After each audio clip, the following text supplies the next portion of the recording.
Pinalitan ko yung goldfish ng kuya ko. Hinugot ko yung plug ng bumubuga ng bubbles para mag-charge ng phone. Tapos nakalimutan ko isaksak, malay ko bang mamamatay yung goldfish doon. Isa lang naman yung namatay, dinala ko sa pet shop.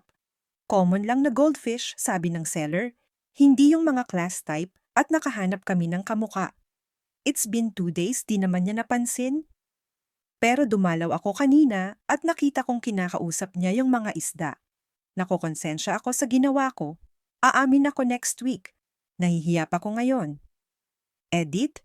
Ito update. Tinawagan ko kuya ko dahil pinapatay na ko ng konsensya.